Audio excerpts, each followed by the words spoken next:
என்ன ஆச்சுன்னா ஒண்ணுமே ஆகல, வேஸ்ட். தொடச்சிக்கிட்டே இருக்கிறானுங்க, கிரவுண்டை பெருக்கிக்கிட்டே இருக்கிறானுங்களே தவிர ஒன்றும் பண்ணல. பட் ஸ்டில் டோனி இருக்காரு, அவரோட பாசிட்டிவிட்டி இருக்கு, அவரோட கைடன்ஸ் இருக்கு. நல்லா பண்ணியிருந்தாரு. நம்ம we still have that hope to get the championship. So பார்க்கலாம். ஆமா, பவுலிங்ல கோட்டை விட்டாங்கன்றதுல இயர்லி விக்கெட்ஸ் தான் மெயினாக போயிடுச்சு. ஸோ இயர்லி விக்கெட்ஸ் கொஞ்சம் தக்க வச்சிருந்தாங்கன்னா அந்த பார்ட்னர்ஷிப் வச்சு ஜெயிச்சிருப்பாங்க. ஸோ இது வந்து ரொம்ப பெரிய ஸ்கோர்னு சொல்ல மாட்டேன். பட் சிஎஸ்கேவோட பிச்சில் இது பெரிய ஸ்கோர் தான். பட் நெக்ஸ்ட் வாட்டி எனக்கு தெரிஞ்சு டோனி இம்ப்ரூவைஸ் பண்ணுவாருன்னு நான் நம்புறேன். செம்ம ஹாப்பியாக இருந்துச்சு. சூப்பர், 2 பேர் சூப்பராக போச்சு மேட்ச்சு. அப்படி சத்தியமாக இல்லை, விட்டு கொடுக்கறது இல்லை. சூப்பர் மேட்ச் போச்சு. ஆர்சிபியில் செம்ம பவுலர்ஸ் இருந்தாங்க. தலை கொஞ்சம் ஆடி இருந்தால் ஜெயிச்சிருக்கலாம், தலை வரல நடுவில். அதனால நல்லா அஸ்வின் முன்னாடி தலை வந்துருக்கலாம். தலை வந்துட்டு பின்னாடி வந்தார். ஏன் வந்தாருன்னே தெரியல. ஏதோ 10 பாலுக்கு 10 ரன் இருக்க மாதிரி சொதப்பிட்டாங்க சென்னையில். அதனால வேற ஒன்றும் இல்லை. உண்மையை சொல்ல போனா உண்மையை சொல்ல போனா சிஎஸ்கேல வந்துட்டு மிடில் ஆர்டர் வந்து ரொம்ப வீக். அவங்க வந்து ஆல்ரவுண்டர் எடுத்துருக்காங்க. மிடில் ஆர்டர் பியூர் பேட்ஸ்மேன் யாரும் இல்லை. ஆனால் அவங்க கொஞ்சம் மிடில் ஆர்டர் ஃபோக்கஸ் பண்ணாங்கன்னா சூப்பர் டீம். அவங்க ஜெயிச்சாலும் தோத்தாலும் தோனி தான். பாப்போ இங்க பாரு. ஹாய் சொல்லு. ஹாய் ஈசாலா கப் சொல்லுங்க. ஒருத்தர் அப்படிலாம் யாருமே சொல்லலை கிடையாது, சொல்லலை. நான் இல்லைன்றல, அப்படி சொல்லலை யாருமே. Okay brother, thank you Sri. போதும் மேடம், போதும். அவங்க ஜிடி ஃபேனுங்க. அவர் கேப்டன்சி நல்லா தான் இருந்தது. எல்லா மேட்சும் அவரை ஆடணும்னு எக்ஸ்பெக்ட் பண்ண முடியாது. தீபக் ஹூடா, அப்புறம் ராகுல் திரிபாதி அவங்களாம் நம்பி அனுப்புகிறாங்க. ஆனால் அவங்க ஸ்டெப் அவுட்டே பண்ணல. அது கொஞ்சம் வருத்தமாக தான் இருந்தது. மைனஸாக இருக்கிறது அந்த 2 பிளேயர் தான். அவங்க 2 பேர். அப்புறம் சாம் கரன் கொஞ்சம் மைனஸ் தான். அவங்க ரிப்ளேஸ் பண்ணி டெவன் கான்வே அப்புறம் இன்னும் நிறைய பேர் இருக்காங்க. வேறு யாருன்னு டக்குன்னு தெரில. அவங்கள வேறு பிளேயர்ஸ் விஜய் சங்கர் அவரை போடலாம். அவங்கள 3 பேர் ரிப்ளேஸ் பண்ணி. ஆமாம், 3 கேட்ச் ரொம்ப ஈஸியாக இருந்தது. கலீல் அகமது 1, அப்புறம் தீபக் கூட கேட்ச்லேயே 1, ராகுல் திரிபாதி 1. கேட்ச் எல்லாமே விட்டாங்க. பட் ஆர்சிபி ஒரு கேட்ச் கூட விடல. இல்லை, ஆக்சுவலாக அப்பயே மேட்ச் கைவிட்டு போச்சு. ஸோ அஸ்வின் வந்து ஆடவே இல்லை போன மேட்சும். சரி, அவருக்கு சான்ஸ் கொடுக்கலாம் அப்படின்னு இருந்திருக்கலாம். ஏன்னா அவரோட ஹோம் கிரவுண்ட், அவருக்கும் கொஞ்சம் பேட்டிங் ஆட சான்ஸ் இருந்தால் தான் கரெக்டாக இருக்கும். 18 வருஷத்துக்கு அப்புறம். ஸோ பரவாயில்ல. ஆனால் அந்த ரெக்கார்ட் பீட் ஆயிடுச்சு. என்ன பண்ணுறது? கண்டிப்பாக இருக்கும். 3rd May கண்டிப்பா. இந்த மேட்ச்க்காக பெங்களூர்லேருந்து வந்திருக்கோம். But CSK fans. ஆனால் விராட் கோலியை பிடிக்கும். பெங்களூர்ல கிடைக்காது. இங்கே வந்தோம். எப்படி வந்தோம்னா காலையில் கார் புக் பண்ணி ஒரு 4 o'clock இங்கே வந்து ஜெர்சியை மாற்றிட்டு கடகடன்னு மேட்ச் பார்க்கணும்னு வந்தோம்.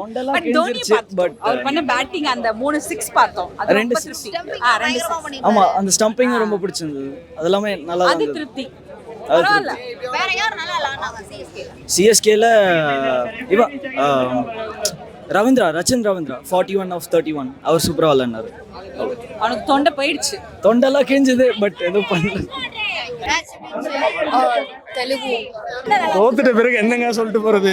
முடிஞ்சு. நல்ல மேட்ச், அருமையான மேட்ச். கிரிக்கெட் ஃபேன்ஸுக்கு ஒரு நல்ல ஒரு என்டர்டெயின்மெண்ட்.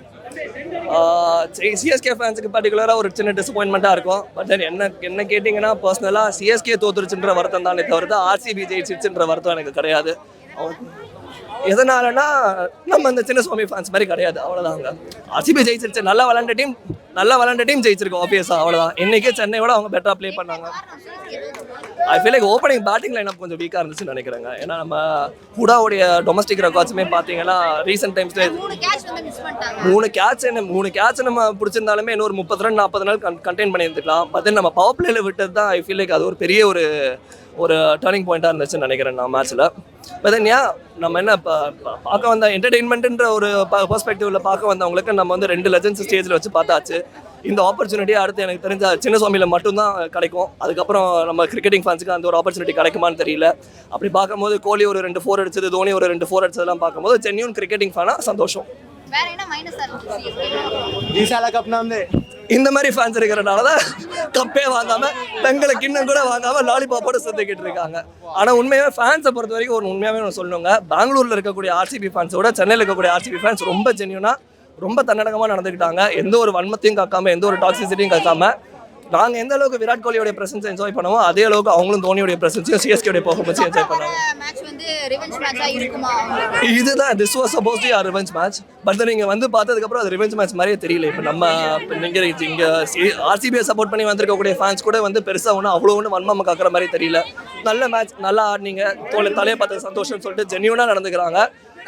சின்னசுவாமியில் இருக்கக்கூடிய பெங்களூர் ஃபேன்ஸுக்கு ஒரு வேண்டுகோள், சென்னையில் இருக்கிற பெங்களூர் ஃபேன்ஸை பார்த்து எப்படி நடந்துக்கணும் அப்படின்றத கற்றுக்கோங்க. ஜெயிக்கிறோமோ தோக்குறோமோ எவ்வளோ ஜென்யூனாக நடந்துக்கலாங்கன்றதை பார்த்து கற்றுக்கோங்க. அவ்வளோதான்.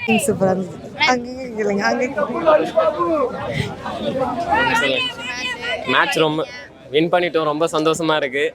ஃபஸ்ட்டு மேட்ச் வந்து நாங்கள் இந்த ஸ்டேடியத்தில் பார்க்குறோம். இப்போ தான் டிக்கெட் ரொம்ப கஷ்டப்பட்டு வாங்கினோம். வின் பண்ணது ரொம்ப சந்தோஷமாக இருக்குது. ஆக்சுவலாக நான் ஒரு லோ ஸ்கோராக தான் இருக்கும் அப்படின்னு நினச்சின்னு தான் வந்தேன். ஏன்னா சென்னையில் ஸ்கோர் பட் 196 அடித்தோடனே அதுவே ரொம்ப ஒரு கான்ஃபிடென்ட் கொடுத்துச்சு. அதுவும் இல்லாமல் பவர் பிளேயில் ஹேசல்வுட் அவருனால தான் வந்து மேட்சே மாறிச்சு. அவர் டக்குன்னு அந்த ஒரு ஓவரில் 2 விக்கெட் எடுத்தது அதெல்லாம் ரொம்ப சூப்பராக இருந்துச்சு. வேறு லெவலில் என்ஜாய் பண்ணோம். ஆர்சிபி வேணா ஃபஸ்ட் டைம் ஸ்டேடியத்தில் பார்த்து அதுவும் சிஎஸ்கேவை ஹோம் கிரவுண்டில் ஜெயிச்சது ரொம்ப சந்தோஷமாக இருக்குது. ரொம்ப ஹாப்பி. இல்லை ஆல்ரெடி போன வருஷம் அடித்ததுக்கு இங்கே ரிவெஞ்ச் கொடுக்க போகிறாங்கன்னு பேசியிருந்தாங்க. கொடுக்கல. ஹோம் கிரவுண்டில் தானே பார்த்துக்கலாம், ரெடியாக இருக்கும், ஒன்றும் பிரச்சனை இல்லை. ஒருவேளை ஓவர் கான்ஃபிடன்ஸாக இருந்துட்டாங்களான்னு தெரியல. சேப்பாக் அப்படின்றது அதே மாதிரி லாஸ்ட்டாக வந்து 17 years பிஃபோர் சேப்பாக்கில் ஜெயிச்சாங்க நினைக்கிறேன் ஆர்சிபி. இல்லை ஓவராலே ஒரு டீம் ஒரு குட் டீமாக இருக்கிற மாதிரி ஃபீல் ஆகும். லாஸ்ட் டைம் ஓவராலாக 2016 இந்த மாதிரி ஸ்ட்ராங்காக இருந்துச்சு. ஆனால் ஃபைனலில் போய் விட்டாங்க. இந்த மாதிரி அந்த மாதிரி விடாமல் இருந்தாங்கன்னா இதே மாதிரி நல்லா எல்லாமே ஓவரால் நல்லா பண்ணுறாங்க.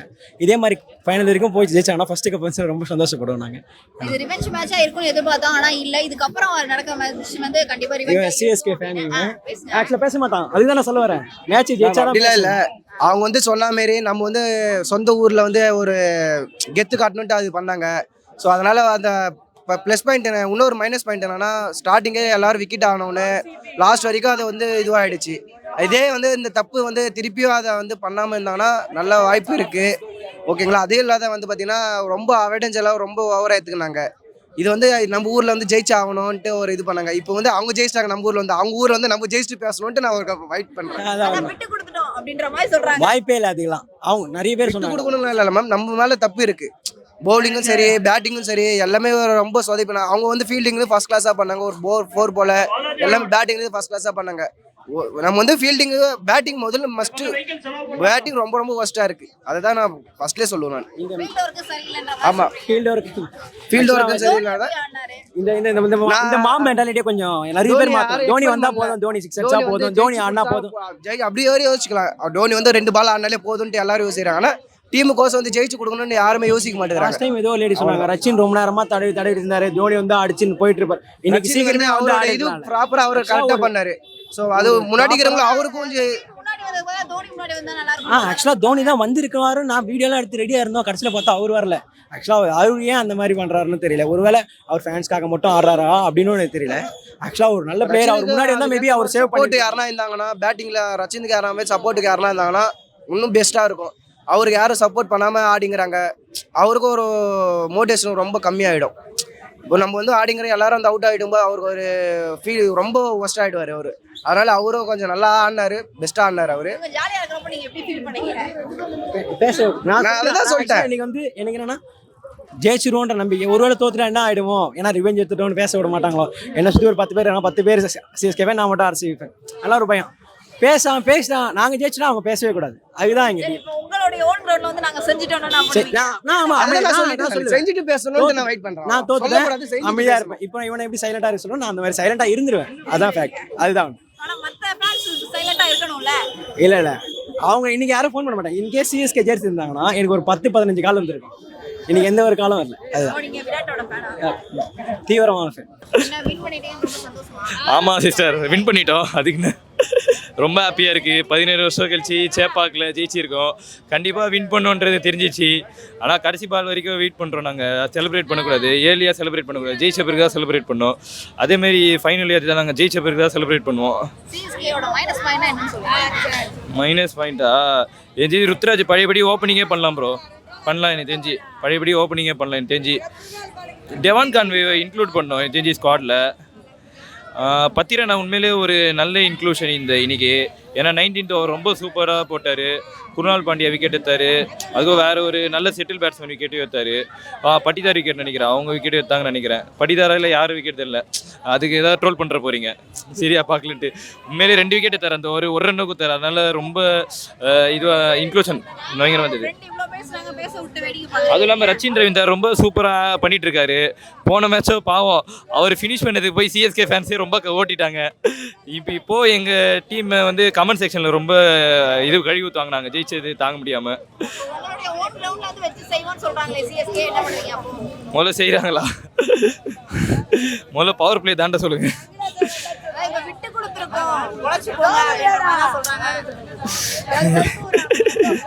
சிரிப்பு தான் வருது எனக்கு. எனக்கு அதுக்கு மேலே சிரிப்பாக வருது. என்ன சொல்கிறேன்னு தெரியல. ஒரு மேட்ச் ஜெயிச்சுட்டு இப்படி பண்ணிட்டுருக்காங்க. எனி டைம் வின் பண்ணுறதுலாம் பெரிய விஷயம்லாம் ஒன்றும் இல்லை.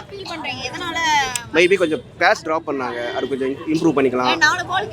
இல்லை ஆஃப்கோர்ஸ் அது மட்டும் தான். பட் பவர் பிளே அது கொஞ்சம் பவர் பிளே அண்ட் அதுக்கப்புறம் கொஞ்சம் பேட்டிங் கொஞ்சம் இதாக இருக்கும், இம்ப்ரூவ் பண்ணலாம். தோனி ஃபைன். எனக்கு ரொம்ப நாள் ஆசை தான் தோனி என்ன பேட்டிங் பண்ணணும். எனக்கு போன வருஷமே வந்துட்டேன் கிரவுண்டுக்கு, பட் தோனி இறங்கலை. அப்போது எனக்கு ஒரே ஒரு பக்கெட் லிஸ்ட் என்னன்னா இது மட்டும் தான் பார்க்கணும், தோனியோட பேட்டிங் டேல. எனக்கு எல்லாம் இருந்துச்சு. போன வருஷமும் லைக் அப்படின்னு சொல்ல முடியாது. மைபி இங்கே பவுலிங் நல்லா இருந்துச்சு. மேபி ஆர்சிபியில் வச்சு கப் அடிக்கட்டும். ஆனால் அடிக்கணும், பரவாயில்ல. முக்காசி ஒரு சில நல்ல ஃபேன்ஸில் ஆர்சிபி அடிக்கணும் தான் எதிர்பார்க்குறாங்க. ஒரு சில டாக்ஸிக் ஃபேன் தான் சுற்றிட்டு இருக்காங்க, அவங்க தான் ரொம்ப இதுவாக இருக்காங்க. நாங்களும் எப்போவுமே சிஎஸ்கேக்கு சப்போ, எங்களுக்கு செகண்ட் பெஸ்ட் டீம் சிஎஸ்கே தான், அவங்களுக்கு செகண்ட் பெஸ்ட் ஃபேவரட் டீம் வந்து ஆர்சிபி தான். அவங்க ரொம்ப வருஷமாக எங்கள் கோலி கோசராட்டி ஜெயிக்கணும் தான் பார்ப்பாங்க. எங்கள் ஃபேன்ஸும் ரொம்ப வருஷமாக சப்போர்ட் பண்ணுறாங்க, அவங்க அதுக்கோசமாக ஜெயிக்கணும் தான் பார்ப்பாங்க. லாஸ்ட் இதேமாதிரி தான் நாங்கள் 2 பேர் வந்தோம், ஆர்சிபி தோத்துச்சு, எல்லோரும் கலாச்சாங்க, இது பண்ணாங்க. தோனி பேட்டிங் எதிர்பார்த்தோம், ஆனால் வந்து கடைசி வரைக்கும் வரல. தூபே நல்லா ஃபினிஷ் பண்ணிட்டாங்க. அதேமாரி இங்கேயோ க்ளோஸ் வரைக்கும் எடுத்துன்னு போவான்னு பார்த்தேன், ஆனால் ரொம்ப இழுத்து போச்சு. நாங்கள் 1 சைடாக தான் போச்சு. இருந்தாலும் ஒரு ஸ்பெஷல் வின் தான் எங்களுக்கு.